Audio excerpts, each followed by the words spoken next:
Ahí estamos. Hola chicos, ¿cómo están? Vamos a comenzar con el tema de esta semana.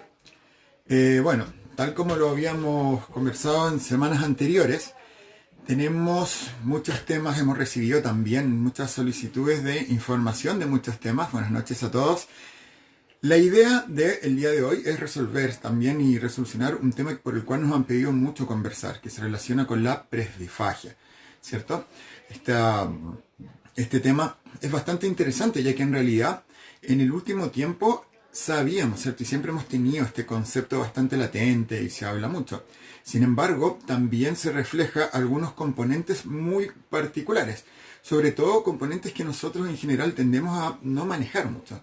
Esta interrelación también entre el envejecimiento y la deglución normal, o también las posibles alteraciones, es decir, tenemos una gran cantidad, ¿cierto?, de componentes que podemos ir analizando. En términos simples, la presbifagia propiamente tal, a mí me gusta mucho una definición que da Joan Robbins desde Estados Unidos y Janessa Humbert, quienes nos hablan un poco que corresponde básicamente a estos cambios característicos y propios de los mecanismos deglutorios con el envejecimiento, con el paso del tiempo. Lo que me gusta bastante es lo que definen ellas como un cambio, ¿cierto? O una deglución sana, pero envejecida, ¿cierto? Una deglución normal, sana, pero envejecida, la cual se encuentra mediada por una gran cantidad de componentes, ¿cierto? Estos componentes involucran muchos cambios. Involucran cambios a nivel fisiológico, a nivel sensorial, a nivel anatómico, que forman parte, ¿cierto?, de este proceso y que van a generar estos cambios en la mecánica deglutoria, cambios normales, como lo veníamos conversando hace unos minutos atrás. Básicamente, la premisa en este contexto en el cual nos sitúan, ¿cierto?, una gran cantidad de autores, vamos a dejar mañana también dos papers disponibles para que puedan ir a las páginas y descargarlos. Básicamente hablan de un concepto, una responsabilidad nuestra como, ¿cierto?, terapeutas, o para también poder ir generando un análisis. Y esta responsabilidad se sitúa en la necesidad de que podamos, ¿cierto?, comprender las características, ¿cierto?, de la deglución, de este envejecimiento normal de la deglución, y que también podamos ir diferenciándolo de otros posibles contextos, como la presencia de disfagia o un componente también de análisis más actual, lo que conocemos como disfagia sarcopénica. Tenemos un componente muy interesante en este punto, y ya incluyendo este concepto de sarcopenia, que corresponde con una evolución normal y característica, ¿cierto?, de nuestra musculatura, nuestro músculo esquelético a nivel global. Por ende, vamos a ir viendo el día de hoy de forma bastante segmentada y tratando de organizar un poco este envío en términos de todos estos componentes, cómo van incidiendo, cuáles son estos factores intrínsecos y extrínsecos que van a incidir en el envejecimiento y también, ¿cierto?, en la deglución. Sabemos que la deglución del adulto mayor, propiamente tal, puede tener, ¿cierto?, una incidencia de múltiples factores, los cuales no necesariamente van a constituir un cuadro, ¿cierto?, o una alteración, sino que más bien forman parte de este curso normal. Van a tener algunos cambios, como lo veníamos diciendo, fisiológicos o biomecánicos, también psicológicos en algunos aspectos en términos de este componente más social, y que también tiene mucha relación con esta característica multifactorial. No es solo la sarcopenia, no es solo este cambio a nivel de la musculatura, sino que también tiene que ver con mecanismos, ¿cierto?, personales, es decir, con nuestra propia evolución. Y aquí hay un componente bastante interesante a analizar en términos de la calidad de vida que tengamos nosotros para este resultado final. ¿Qué es lo que tenemos acá? También tenemos una gran cantidad de autores, como les comentaba, hay una gran cantidad de papers. La idea es que vayamos revisando la información más actual. Y uno de los componentes sobre los cuales tenemos más información, tal como ya lo hemos descrito, se relaciona con la sarcopenia. La sarcopenia en sí se define como una disminución en la masa muscular y en la fuerza del músculo esquelético asociada al envejecimiento. ¿Qué es lo importante de esto? Lo primero, la sarcopenia propiamente tal no es un evento que se puede asignar a un determinado rango etario. De hecho, la sarcopenia, en términos de la evidencia, se logra evidenciar en sujetos desde los 40 años, un poco antes, hacia, ¿cierto?, adelante. ¿Y de qué depende la presencia de sarcopenia? Básicamente, la incidencia que va a tener y la aparición de la sarcopenia en estos distintos estadios depende también de mi propia actividad, mi actividad física. Vamos a ver más adelante una foto bastante interesante. Voy a tratar ahí de jugar un poco con el computador para poder mostrarlo, de cómo cambia, ¿cierto?, la musculatura dependiendo del contexto en el cual nos situamos nosotros. Obviamente, esta pérdida de masa muscular, esta pérdida de fuerza, tiene mucho que ver con mi actividad física. Por eso es que muchos programas basados, ¿cierto?, en los adultos mayores se centran en el fomento de la actividad física, esto a nivel global. Y esto también tiene ciertos niveles, ¿cierto?, de incidencia sobre la presencia de sarcopenia. Esta pérdida de masa muscular, la sarcopenia en sí, puede estar presente o a lo largo, ¿cierto?, de nuestros periodos, ¿cierto?, más propios de la adultez, como decíamos, desde los 40 años en adelante, incidiendo y dependiendo de esta multiplicidad de factores. Pero la presencia de sarcopenia propiamente tal no va de la mano con la presencia de alteraciones deglutorias. Esto es un primer punto. La sarcopenia no siempre se relaciona con la presencia de una alteración de deglución, pero sí tenemos un segundo componente, y es que la sarcopenia sí puede, ¿cierto?, relacionarse con algunas alteraciones de la deglución. Es decir, la sarcopenia como, ¿cierto?, un componente, básicamente no debiera, ¿cierto?, en un contexto normal, generar alguna alteración de deglución y podría estar relacionado con la presbifagia, pero bajo ciertas características y la conjunción de determinados componentes sí puede formar también parte de este componente patológico. Por ende, la línea que tenemos a nivel, ¿cierto?, del entorno relacionado al envejecimiento es bastante delgada, ¿cierto?, para mantenernos en este punto relativo a la presencia de una deglución normal o dar el paso a posibles alteraciones. Y esto también tiene bastante relación con este componente multifactorial que tenemos, son componentes intrínsecos, los cuales van a mediar. Por este motivo, tenemos también esta nueva definición de esta disfagia sarcopénica, diferenciándolo un poco de la presencia de disfagia. Cuando nosotros hablamos del adulto mayor y la presencia de trastornos de la deglución, tenemos una gran cantidad de factores que pueden incidir en la presencia de un trastorno de la deglución, los cuales habitualmente manejamos. Alteraciones de carácter neurológico a nivel global, que son las que tienen una mayor proporción. Sin embargo, sacando de este componente, no debiéramos, ¿cierto?, o no tenemos o no tendemos a relacionar tampoco una gran cantidad, ¿cierto?, de alteraciones propiamente tal, y no debiéramos relacionarlo de forma directa con la sarcopenia, ¿Por qué? Porque básicamente tenemos esta característica de que la deglución, ¿cierto?, del adulto mayor, esta deglución envejecida pero funcional, de la cual nos habla Joan Robbins o Janessa Hamburg, básicamente tiene este componente, tiene estas componentes, ¿cierto?, del envejecimiento también muscular. Hay un concepto bastante interesante, y esto tiene que ver con este punto, esta línea delgadita que tenemos entre la deglución normal y este paso, ¿cierto?, a algún tipo de manifestación más patológica. Y se habla de un componente denominado reserva deglutoria. La reserva deglutoria es una definición bastante global, se relaciona con la capacidad que tienen nuestros mecanismos de deglución para responder a las demandas del medio. Tiene que ver con esta capacidad de adaptación. Y por ende, tenemos también a lo largo del tiempo una disminución en esta reserva deglutoria. Esto tiene que ver con este componente funcional.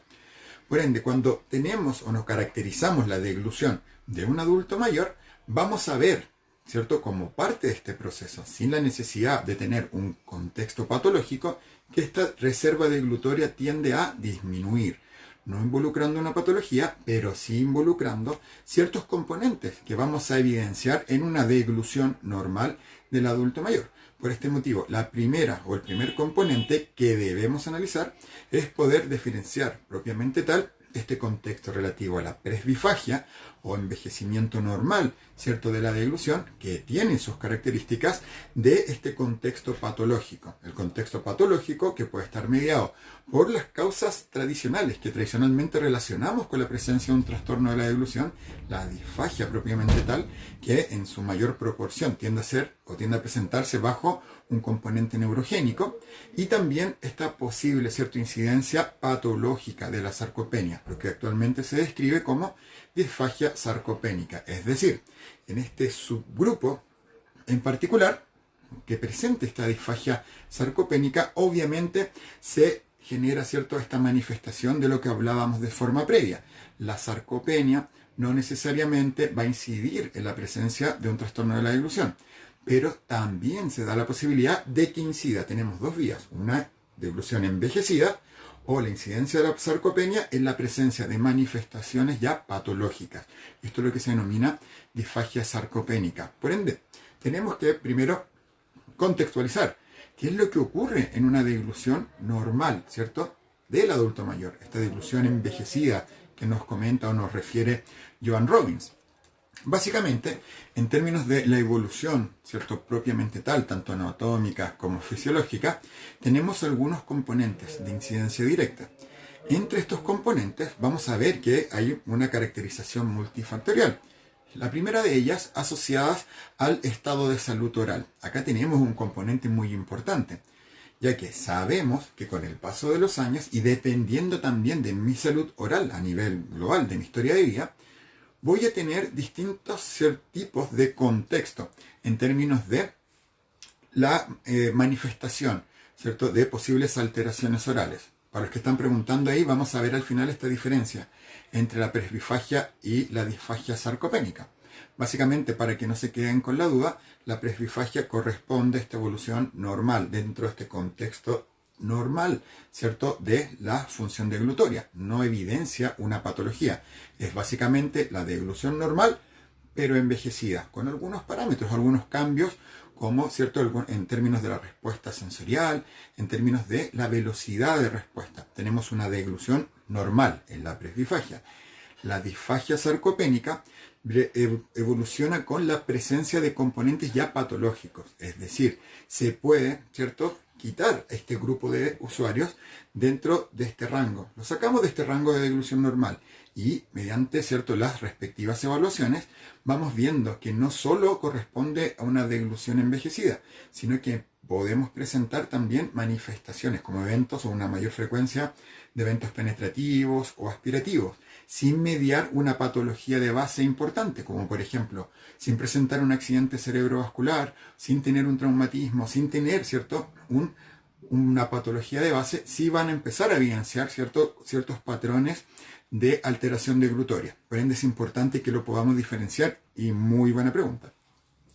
En términos, como les comentaba, de este contexto multifactorial, tenemos el estado de salud oral. Obviamente uno de los principales componentes tiene que ver, ¿cierto?, con la salud oral, ¿cierto?, con las intervenciones odontológicas y con esta característica, ¿cierto?, de estas poblaciones de adulto mayor asociadas a la pérdida de piezas dentarias. Esto es un primer componente y bastante importante con la salud oral en general. Tenemos sujetos que tienen también, y aquí influenciado por un componente también económico, tienden a perder piezas dentarias. Algunas personas son totalmente desdentadas, pérdida total de piezas dentarias, algunos van a tener pérdidas parciales, y también dentro de los mecanismos de intervención vamos a ver usuarios que van a presentar prótesis removibles, otros presentan prótesis fijas. También es importante lo que tenemos en la actualidad, pero que es bastante costoso, la implementación, ¿cierto?, de implantes dentales.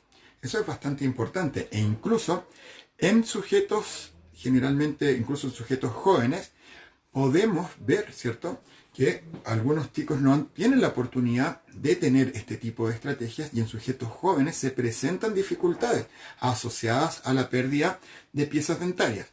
Por esto es bastante importante que podamos, ¿cierto?, también considerar estos componentes, más aún cuando tenemos algunas dificultades, sobre todo en el manejo de las prótesis, sobre todo las prótesis removibles, que no siempre tienen un muy buen manejo. Por ende, esta primera primera, ¿cierto?, aproximación a la salud oral tiene que ver con el manejo de estos componentes, tiene que ver también con las dificultades asociadas a su implementación y obviamente tienen que ver con algunos componentes anexos, como la enfermedad periodontal y sobre todo la pérdida de hueso alveolar, que es un componente que también se encuentra bastante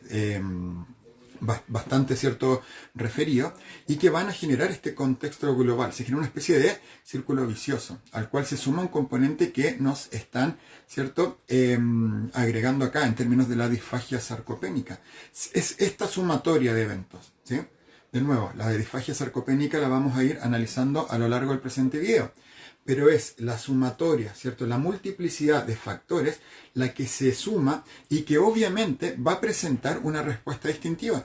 Algunos sujetos, y esto lo vamos a ver de forma bastante directa en un ejemplo, a nivel de la incidencia de la sarcopenia, ¿cierto? A nivel del músculo esquelético global, pero algunos sujetos presentan mejores componentes, presentan una mejor reserva de glutoria, ya que presentan, por ejemplo, una vida no tan sedentaria, tienen una actividad física importante, tienen un buen cuidado oral, presentan o si es que presentan, por ejemplo, pérdida global de presas dentarias, tuvieron acceso al uso de implantes, que es mucho mejor y también tiende a mantener las características del hueso alveolar, y finalmente se van a ir sumando otros componentes. Ahora, si a esto sumamos algunos componentes como los que ponían también un poco más abajo en los comentarios, patrones de malnutrición, de desnutrición, se empieza a generar este componente multifactorial, el cual sitúa al adulto mayor en un contexto, ¿cierto?, global, multifactor, que no podemos registrar dentro de este contexto de la presbifagia. No es en ese minuto una deglución normal, pero envejecida, sino que más bien tenemos una deglución que está manifestando dificultades multifactoriales por esta gran cantidad de componentes. Por eso tenemos, ¿cierto?, esta multiplicidad de factores, y por eso Joan Robbins y Janessa Hamburg describen como un componente muy importante que podamos conocer todos los factores que pueden incidir y de esta forma poder determinar cuáles componentes, ¿cierto?, caracterizan la deglución normal del adulto mayor y cuáles de estos componentes ya harían, ¿cierto?, que el contexto de un usuario en particular traspase esta delgada línea de la cual hablamos hacia un contexto, ¿cierto?, ya no dentro de este rango de norma, que puede estar influenciado por esta diversidad o multiplicidad factorial de componentes. Tenemos muchos componentes que pueden incidir, donde vamos a ver el por qué se genera esta multiplicidad, de la cual se encuentran, ¿cierto?, describiendo algunos autores. Vamos a ver acá. Claro, acá también integran el tema, ¿cierto?, este componente de estos procesos de mal o desnutrición. Pueden llegar hacia este componente también de disfagia sarcopénica. Ahora, esto es básicamente un círculo vicioso. Puede ser la malnutrición o desnutrición. Si yo presento también este componente, sobre todo esta desnutrición, hay componentes metabólicos que también van a incidir y así se genera esta sumatoria. Si yo tengo también, por ejemplo, un contexto de malnutrición, también va de la mano con la respuesta, ¿cierto? El cómo se va a encontrar y cómo vamos a responder a nivel muscular. Se tiende a potenciar esta pérdida de masa muscular y nuevamente, si le sumamos este componente, ¿cierto?, relativo a la salud oral, vamos generando estos contextos. Vamos a tratar de ir respondiendo inmediatamente. Perfecto. Lo que estamos viendo ahora va un poco a responder a esta pregunta de los cambios estructurales y funcionales. Y sí, las alteraciones odontogeriátricas también pueden incidir. Depende también de este manejo. Como les decía, es un círculo y donde se va a sumar estos factores. Puede ser en algunos casos un círculo vicioso, el cual vamos a tener una sumatoria. ¿Cuál sería, en base a lo que hemos visto, un contexto negativo? Un sujeto con un muy mal estado, ¿cierto?, a nivel de la salud oral. Un sujeto que a lo mejor por estas mismas alteraciones cambió sus patrones, cambian los patrones, ¿cierto?, de alimentación, tienden a restringir determinados alimentos. Esta restricción de alimentos también potencia, ¿cierto?, esta disminución de masa muscular. Perdemos ciertas características a nivel funcional en términos de la masticación y su incidencia sobre, ¿cierto?, la deglución. ¿Qué otro contexto sería negativo? Sumar a esto una pérdida progresiva de piezas dentarias sin una adecuada intervención. Como lo veíamos, empiezan a cambiar la alimentación, empieza a también generarse una respuesta a nivel orgánico a estos cambios, y este va a ser el contexto en el cual vamos a ir progresando, vamos a ir viendo e integrando a lo largo de la presente transmisión los otros componentes también funcionales. ¿Qué es lo que podemos agregar a esto? No solo lo odontológico o lo odontogeriátrico. Tenemos otro componente que tiene y se relaciona directamente con la producción de saliva. Acá tenemos dos conceptos bastante importantes: la hiposalivación o la serostomía. La hiposalivación se relaciona con la presencia objetiva de esta sequedad oral. Hay una disminución en la producción de saliva. La serostomía tiene que ver más con este componente subjetivo, la sensación subjetiva de sequedad oral, analizándolo desde un componente u otro. Y sí, va a quedar guardado el video y lo vamos a subir. Analizándolo desde uno u otro componente, lo que tenemos acá es la sumatoria de otro componente más a estos multifactores que van a incidir. Y también este componente tiene relación no solo con aspectos orgánicos o con disminución en la producción de saliva, también tenemos la incidencia de otro aspecto que es bastante importante, que tiene que ver con la tendencia a aumentar las intervenciones farmacológicas. También creo que vamos a bajar el volumen al teléfono. Si sumamos al hecho de que estamos con estos cambios, ¿cierto?, propios del envejecimiento, el hecho de que empezamos a tener una mayor carga en términos de la ingesta de fármacos, obviamente se va a generar también una tendencia, ¿cierto?, a propiciar este tipo de signos o síntomas. Por ende, estamos viendo que a nivel solo de este componente, a este nivel relativo a la odonto, ¿cierto?, geriatría, este aspecto más geriátrico de la intervención odontológica, estos componentes como las pérdidas dentarias, las intervenciones que tengan, la pérdida de hueso alveolar, la alteración periodontal también, la presencia, ¿cierto?, de hiposalivación o serostomía, obviamente van a incidir. Y obviamente si se genera esta sensación o se manifiesta, ¿cierto?, como un signo, una disminución en la producción de saliva, también se incide sobre componentes, ¿cierto?, más sensoriales. Aquí también vamos a ver después que tenemos una incidencia sensorial que suma y se suma a estos factores. Por ende, es bastante importante que podamos hacer un análisis segmentado que nos permita ir al orden. Estamos respondiendo preguntas, vamos a ir respondiendo, pero vamos a ir también integrando estos componentes. Otro componente importante y del cual también se genera mucha evidencia tiene que ver con la incidencia de la sarcopenia ya de forma específica a nivel lingual. Primero, con el paso de los años, y esto se logra evidenciar de forma objetiva con el equipo IOPI, el equipo de presión lingual. Se ve primero, cuando se generan las evaluaciones con este equipo, que existen muchas diferencias en términos del rendimiento. La primera de ellas básicamente es diferencia en el rendimiento entre rangos etarios. Lo que se genera, por ende, se genera una necesidad de especificar por rango etario. Acá yo siempre cuento, acá hay un tema con la diferenciación de las presiones, ¿cierto?, de las presiones linguales. Vamos a responder una pregunta que salió acá. Siempre que tengamos serostomía, ¿habrá hiposalivación? No necesariamente. No siempre la serostomía tiene que ver con una disminución en la salivación. Y eso también puede y se relaciona con este componente multifactorial. Por eso hay que tenerlo en cuenta.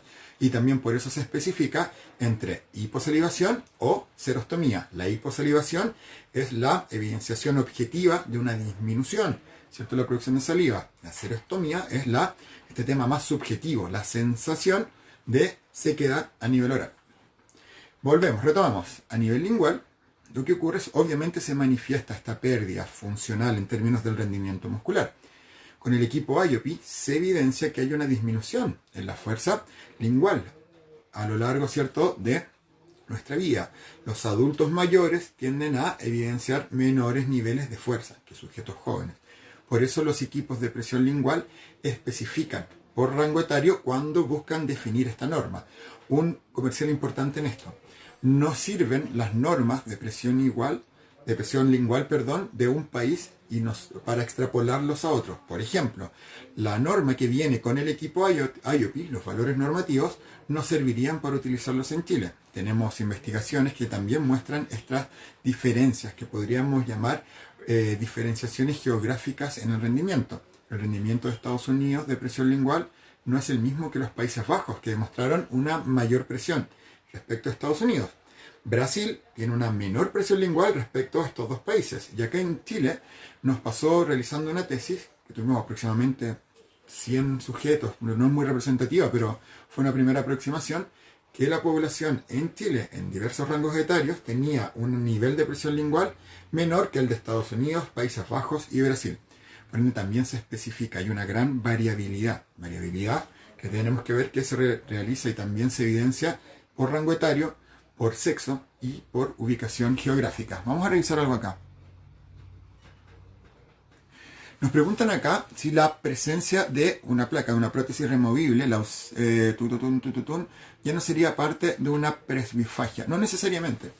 ¿De qué es lo que depende la prótesis propiamente tal? De cómo se esté implementando. Por ejemplo, un sujeto con una muy buena adaptación, con una prótesis removible, que es la que genera mayor dificultad, tienden a evidenciar, ¿cierto?, un muy buen nivel de rendimiento. El problema está cuando tenemos algún cambio. Por ejemplo, los adultos mayores cuando pierden peso, también esto incide sobre la fijación de la prótesis. Cuando esta prótesis se mueve mucho o molesta, o cuando ya se deja de utilizar, ahí también se generaría este contexto negativo. Pero si tú tienes una prótesis removible, obviamente si está, ¿cierto?, se mantiene dentro de un contexto de un adecuado uso y no presenta dificultades, no debiera evolucionar hacia una presencia, ¿cierto?, de una alteración mayor.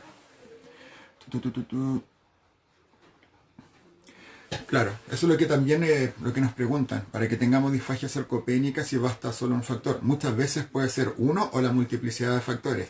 Depende de cuánto, ¿cierto?, incida este factor único. Por ejemplo, hace unos minutos atrás escribieron un poco sobre la desnutrición o la malnutrición y su incidencia, y puede ser un buen contexto, ¿cierto?, como factor único. Lo más habitual es que estas alteraciones como factor único incidan sobre otros componentes.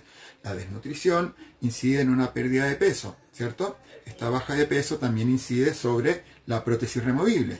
También la malnutrición tiene un componente metabólico, y ahí es donde se empieza a generar este círculo vicioso. ¿Cómo podemos saber cuál es la presión lingual en nuestro país? Bueno, acá también en términos de la presión lingual hay un tema, porque es responsabilidad de nosotros ir generando estos valores normativos. Ahora, en mi experiencia personal, yo creo que es tanta la variabilidad intersujeto que en realidad es bastante restrictivo guiarse por valores normativos. Hemos tenido en un mismo curso sujetos normales, jóvenes, con niveles de presión lingual muy altos, ¿sí? Por darles un ejemplo, lo normal en rango medio, rango etario medio, se sitúa dentro cercano a los 40 kilopascales. Y hemos tenido sujetos jóvenes de la misma edad, con las mismas características, sujetos sanos, sin ninguna patología de base, que han logrado tener o evidenciar 40 kilopascales, 45, 50, incluso 60 kilopascales de presión con el equipo IOPI, versus otros sujetos de la misma edad, sujetos normal también, que evidenciaron tener 20 o 25 kilopascales.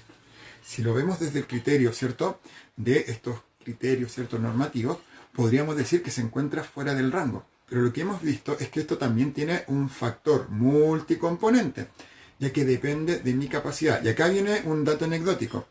Los sujetos que presentaban o evidenciaban mayor presión lingual, tradicionalmente tenían un ritmo, una vía, una actividad física bastante alta. Y específicamente se evidenciaba cuando teníamos alumnos que hacían CrossFit. Eso fue como bien repetitivo. Hemos tenido aproximadamente 10 alumnos que hacen CrossFit y sus niveles de presión lingual, incluso de la capacidad expiratoria, se disparan respecto a otros sujetos. Y coincidentemente, los que tienen menores niveles de presión lingual o incluso de estos otros subtipos de evaluación tienden a ser sujetos más sedentarios. Aquí tenemos un buen ejemplo con sujetos del mismo rango etario, y estamos hablando de alumnos entre 22 y 27 años, sujetos jóvenes, sanos con una diferencia de rendimiento. Esto también sirve de ejemplo para este componente trascendental dentro de este contexto. La sarcopenia tiene relación con la actividad física. Y si lo miramos desde un punto de vista ya más fonoaudiológico, también, por ejemplo, la salud oral, que era la pregunta que nos hacían, en términos de las alteraciones orales, si yo tengo un paciente, un usuario, que tiene una pérdida total de piezas dentarias y no tiene algún sistema como una prótesis removible, o la deja de utilizar porque bajó de peso, no se puede fijar bien, porque molesta o se mueve o se escapa, o algunos usuarios no logran contenerla en la cavidad oral, obviamente restringe determinada cierta consistencia. Lo primero, se eliminan ciertos componentes más sólidos, los sólidos, y empiezan a cambiar la alimentación a otro tipo, ¿cierto?, de contenido, por ejemplo, semisólidos, y pierden este componente que es bastante importante, la masticación como agente, ¿cierto?, de generación, de activación de grupos musculares, lo que nosotros llamamos reclutamiento y contracciones musculares. Obviamente, al no tener este estímulo, los distintos tipos de sólidos requieren distintos tipos de niveles de presión y de contracción muscular. Esto genera una información, un input importante, y también genera la mantención de un rendimiento importante en términos de la musculatura, de las fibras musculares, de la masa muscular. Si yo quito los sólidos y centro únicamente en una alimentación basada en semisólidos, pierdo este componente que también tiene que ver con una actividad que podríamos llamar, más que actividad física global, una actividad estomatognática, y también tiene una incidencia muscular. Por ende, acá es donde tenemos nuevamente esta sumatoria. Por eso cuando me preguntaban, ¿puede un solo componente incidir? Podríamos decir que sí, pero generalmente la alteración de un componente tiende a ir de la mano con un efecto, ¿cierto?, en cadena que va a incidir sobre otros componentes. Vamos a hacer acá una pregunta. La pérdida de piezas dentarias, desajuste de las prótesis, alteración de las glándulas salivales, hipotonía muscular, alteración de las glándulas gustativas, hipotonía lingual. Son cambios estructurales. En términos globales, sí, podríamos verlo desde ese punto de vista. Si lo miramos desde el punto de vista estructural, aquí también tienes como distintos tipos de clasificación o consideración dependiendo del autor. Algunos autores básicamente manifiestan que todos estos componentes que cambian la estructura, obviamente van a formar parte de esta alteración, de este componente estructural, el cual puede tener relación e incidencia funcional. Por ende, debemos ir ajustando también, y tiene que ver con lo que uno va leyendo y con lo que vas tomando también como referencia. A mí, en mi gusto personal, me guío mucho por autores, ¿cierto?, de Estados Unidos. Son bastante buenos. Joan Robbins, Vanessa Humbert, Raymond Kent, que es un autor muy interesante de seguir, que él tiene una gran cantidad de trabajos. Se escribe Kent, como Clark Kent, Superman, igual, K-E-N-T. ¿Por qué son importantes de seguir? El otro es Heather Clark. Ella es muy importante también, porque tienen esta base más actualizada, basada en la evidencia. Nos hablan de musculatura, nos hablan de fibras musculares, tipos de fibras musculares y cómo van incidiendo, ¿cierto?, la conformación de estos componentes en una estructuración funcional. Es bastante interesante que puedan revisarlo. En términos musculares hay un tema que a mí me gusta mucho, que tiene que ver con la sarcopenia nuevamente. Debemos generar una buena, ¿cierto?, revisión y análisis. Ahí algunos, ¿cierto?, también nos llegan algunos comentarios de algunos chicos que nos comentan en los cursos de que la idea central o la definición de sarcopenia tiende a generar ciertas malinterpretaciones. Primero, como un evento propio de los adultos mayores y que va a ser igual y que a todos los va a afectar por igual. Esto debemos considerar que no siempre la sarcopenia va a tener el mismo ritmo en todas las personas. Eso es un componente importante, número uno. Segundo, la sarcopenia no necesariamente va a cursar con una alteración. Eso debemos recordarlo. La sarcopenia puede formar parte del envejecimiento, de esta deglución envejecida, pero también puede ser un agente de alteración. ¿De qué depende esto? De mi calidad de vida, de estos multifactores, de la salud oral, de mi estado nutricional, de esta gran cantidad de componentes. Si soy sedentario o no soy sedentario, de la actividad, si restringí o no alimentos, si tuve una buena intervención en términos orales, si perdí muchas piezas dentarias, es decir, multifactor. Y esas es un poco las características. Acá nos preguntan cómo se encontrarían las etapas deglutorias. Vamos a verlo en un minuto. Tengo acá, voy a tratar de mostrarles un componente interesante. Vamos a ver si se ve en el computador, que lo tengo acá. Lo que están viendo como imagen, un poco para reforzar este tema del sedentarismo. Arriba, acá, esto es el músculo, el cuádriceps de un sujeto joven. Estamos hablando de un sujeto de 25 a 35 años. Esto que está al medio es el cuádriceps de un adulto mayor, una persona de 74 años sedentaria. Y esto que ven acá abajo no es esta misma foto.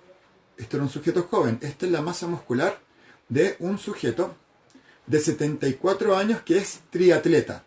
Es bastante interesante. ¿Qué es lo que se ve acá en blanco? Se genera también una pérdida de fibra muscular y también se genera con esto una inserción, un aumento del tejido adiposo. Eso es lo que veíamos en la foto, lo vamos a mostrar de nuevo.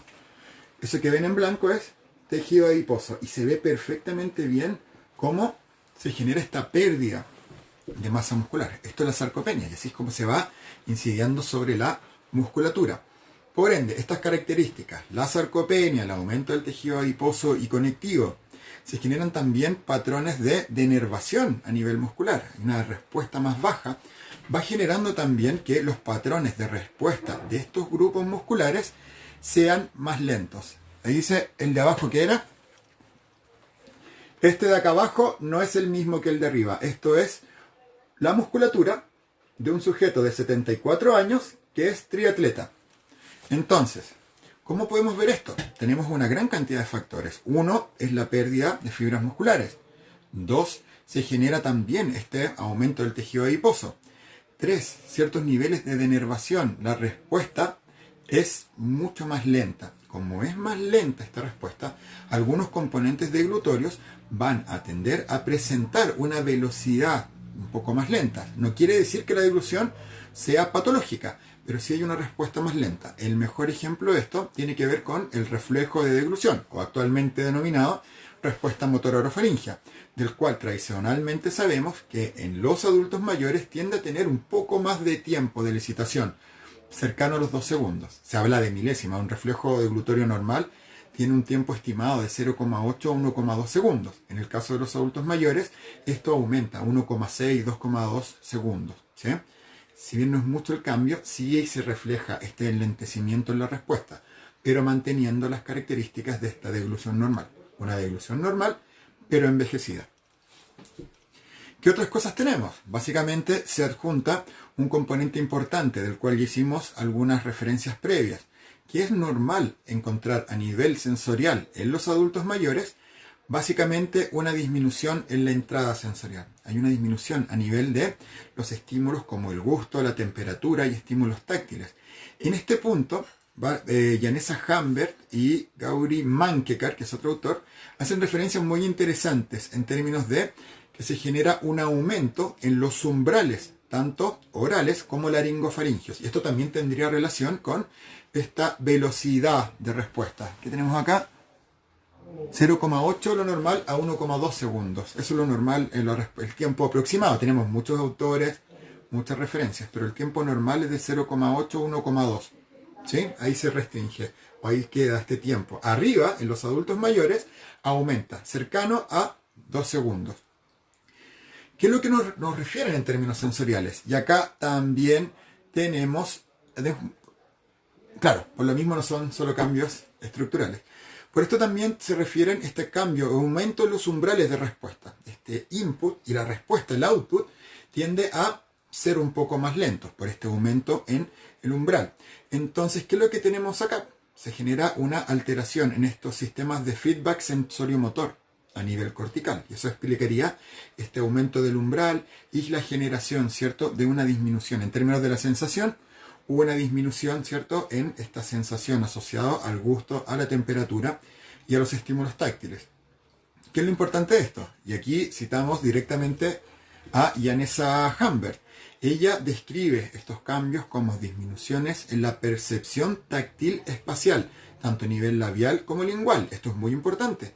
Esta percepción táctil y espacial es la que nos permite básicamente contener el bolo inicialmente, transportarlo, ¿cierto?, hacia los molares, por ejemplo, en el caso de los sólidos, la propulsión.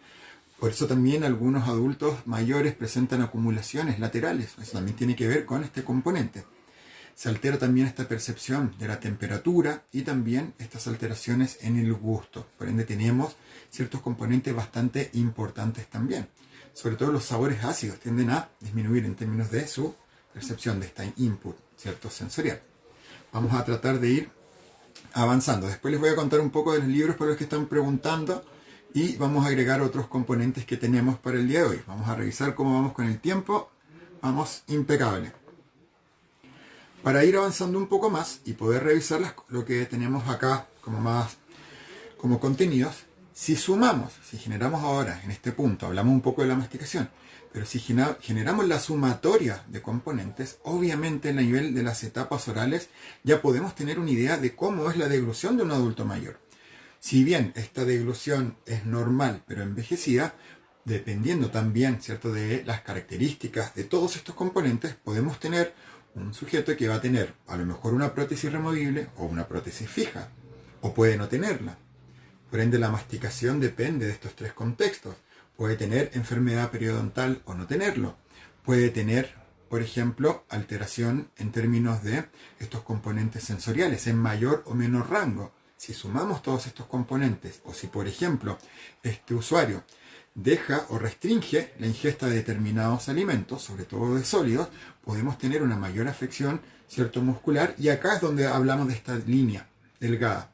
Si sumamos estos componentes y los llevamos a un nivel, ¿cierto?, de mayor dificultad o mayor severidad, por describirlo de alguna forma, este usuario desdentado, sin prótesis, que eliminó consistencia, se está alimentando con semisólidos, que tiene una disminución en términos de este aumento de los umbrales sensoriales, que está masticando poco a nivel muscular, en una mayor afección o mayor incidencia de la sarcopenia, probablemente se encuentre más del lado o más cercano a lo patológico que más cercano a esta deglución normal pero envejecida o presbifágica.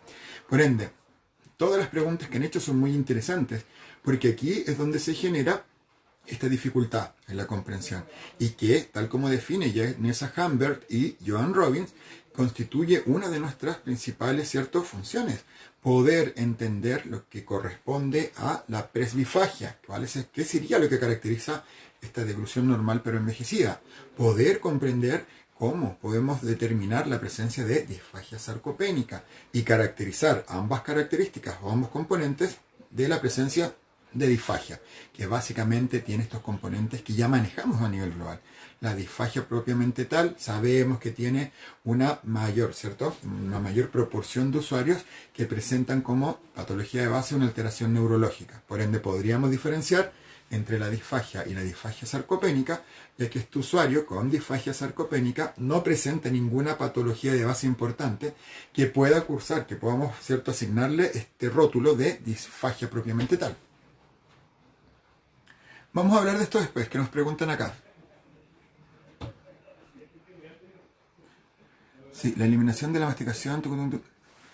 En términos cognitivos, en términos de la eliminación de la masticación, más que cognitivos, más que una incidencia cognitiva, se hace una interrelación con este componente más social. Y esto podría también tener un componente cognitivo.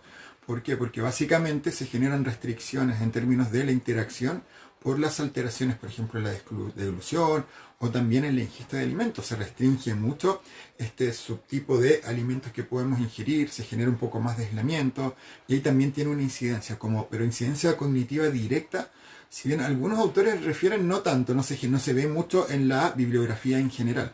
Por ejemplo, para tener este componente o generar, por ejemplo, las clases de sarcopenia o de presbifagia que hemos realizado en nuestros cursos, revisamos en términos de literatura, probablemente desde el año 2016-2017 a la actualidad, unos 20 libros, muchos papers también, y por ende se hace una mayor referencia al componente social y a la incidencia que tiene este componente social. Vamos a revisar acá un aspecto que nos preguntaban ahora. Si se fijan, estamos analizando de forma muy estructurada. Vimos los cambios, estamos hablando ahora de las etapas orales, ya lo analizamos desde la masticación, desde la ingesta de líquidos también. Si tengo dificultad en el control muscular lateral o anterior, se generan dificultades en la contención de líquidos. Recordemos que bajo los nuevos modelos, los líquidos necesitan de una postura de contención. La lengua eleva la base, desciende el ápice. Tenemos la contención anterior de los labios y lateral del buccinador. Si tenemos una cierta incidencia de la sarcopenia, obviamente los mecanismos de control lingual, los mecanismos de protección anterior y lateral o protección posterior del velo del paladar y de la lengua pueden verse afectados y se podría, ¿cierto?, generar en algún contexto de mayor dificultad escapes posteriores. Acá es donde tenemos la diferencia. Un adulto mayor, durante la ingesta de líquidos, si bien refleja o puede presentar sarcopenia, logra este posicionamiento lingual, logra mantener ciertos niveles de protección, no presentaría escapes anteriores o laterales y no presentaría tampoco escapes posteriores. Eso sería una deglución normal pero envejecida. Puede que tenga una velocidad más lenta, a lo mejor el rango de movimiento le cuesta alcanzarlo, pero no se genera un contexto patológico, a diferencia de un sujeto que sí lo podría presentar. Y finalmente, a nivel faringio es donde también podemos ver reflejados estos componentes. Tenemos alteraciones motoras y alteraciones temporales. Dentro de lo motor, obviamente, ahí está esta disminución en la velocidad de respuesta. Dentro de los componentes temporales también, ¿cierto? Por esta disminución en la velocidad de respuesta, se generan mayores tiempos para la ejecución de estos componentes de la etapa faríngea. Y por esto se genera una respuesta aproximada o dentro del rango de los 2 segundos. ¿Sí? Que era lo que hablábamos hace un tiempo un poco más atrás. También se refieren incoordinaciones a nivel respiratorio, y esto es normal, forma parte de la deglución normal en el adulto mayor, que en algunos usuarios se genera algún tipo de incoordinación. Y acá es importante porque algunos usuarios que presentan mayores patrones de esta incoordinación tienden a alterar los mecanismos de expiración e inspiración. Y se podrían dar inspiraciones durante la deglución. Se genera el reflejo de deglución y retoma el ciclo respiratorio con una inspiración, y esto podría ser agente causal de posibles aspiraciones. Por este motivo, chicos, este tema da pero para largo. Tenemos muchas cosas que podemos ir viendo, pero lo importante es que empecemos, ¿cierto?, a introducir estas temáticas, que podamos leer un poco más, revisen material en inglés, libros del 2016, 2017 en adelante. Tienen capítulos súper interesantes sobre la presbifagia, la disfagia sarcopénica y todos estos temas que hemos venido conversando. Y tal como lo hemos hecho en publicaciones anteriores para este grupo. Hay un grupo que ya salió beneficiado hace 2 semanas atrás. Nuestra coordinadora María José, que está acá. Coti, ¿puedes venir para que te conozcan? ¿No? Ya ven. Nuestra coordinadora conversó con la gente, los encargados de la empresa. Próximamente van a tener un curso de disfagia que hemos estado estructurando estos últimos meses, y todos los que hayan formado parte de esta en vivo tienen un descuento. En este caso siempre buscamos que sean descuentos grandes. Para ustedes un descuento del 75%. Bibliografía vamos a subir también a un link en Instagram para que lo busquen. Así que les dejo acá la información. Todos los que escriban al mail enmxlatam@gmail.com desde ahora hasta las 11 de la noche, hora de Chile, van a tener un 75% de descuento en el curso de presbifagia. Eso para que lo tengan, ¿cierto?, presente. María José va a incluir ahora en la misma publicación el mail donde pueden consultar. La idea es que lo escriban hasta las 11 de la noche, y los chicos también van a incluir esto. Mañana van a tener las respuestas, les van a enviar toda la información y van a tener también cierto asegurados. La regla es que son todos los que escriban hasta las 11 de la noche del día de hoy, y van a tener este beneficio. En general, cuando realizamos estos envíos, realizamos también este tipo de invitaciones. Los que pregunten ahora sobre bibliografía, chicos, vamos a subir al mismo Instagram la información con los links directos de descarga de paper, ¿sí?, para que tengamos un poquitito más de interacción y puedan revisar. Así que se los voy a subir mañana, un paper de Janessa Humbert y otro paper directo de disfagia sarcopénica. En este minuto les van a escribir acá abajo el mail. El mail, no sé si se verá muy bien, es enmxlatam@gmail.com. Eso para los que deseen, ¿cierto?, consultar. La idea es que nos podamos, ¿cierto?, comunicar, y como siempre les digo, chicos, repito, enmxlatam@gmail.com. Todos los días viernes vamos a estar generando estas charlas. Ahí apareció el mail para que lo puedan copiar. Y la idea de esto, la próxima semana también tenemos una sorpresa. Yo siempre hablo mucho de estos sistemas de control neuromuscular y unidades funcionales, por lo que la próxima semana vamos a tener un en vivo súper interesante el día viernes con Norma Chavaro, fonoaudióloga de Argentina, que nos va a conversar sobre este mismo tema relativo a su libro Funciones y disfunciones estomatognáticas, que tiene esta gran cantidad de información que nos sirve. Y sí, hasta las 11 de la noche, horario de Chile. Bueno, chicos, por esta semana me despido. Les recuerdo, pueden ir enviando, ¿cierto?, preguntas o sugiriendo temas. Nosotros vamos a tomar estos temas, y así como este mismo en vivo fue en base también a las peticiones, podemos hacer otro tipo de transmisiones o contactar a otros profesionales que hablen de sus temas de interés. Hasta las 11 de la noche, hora de Chile, enmxlatam@gmail.com. Vamos a enviar la información, ¿cierto? Vamos a subir también la información complementaria, las referencias, en una publicación, tanto en el Instagram como en el Facebook de ProStim Chile. Chicos, muchas gracias y nos estamos viendo.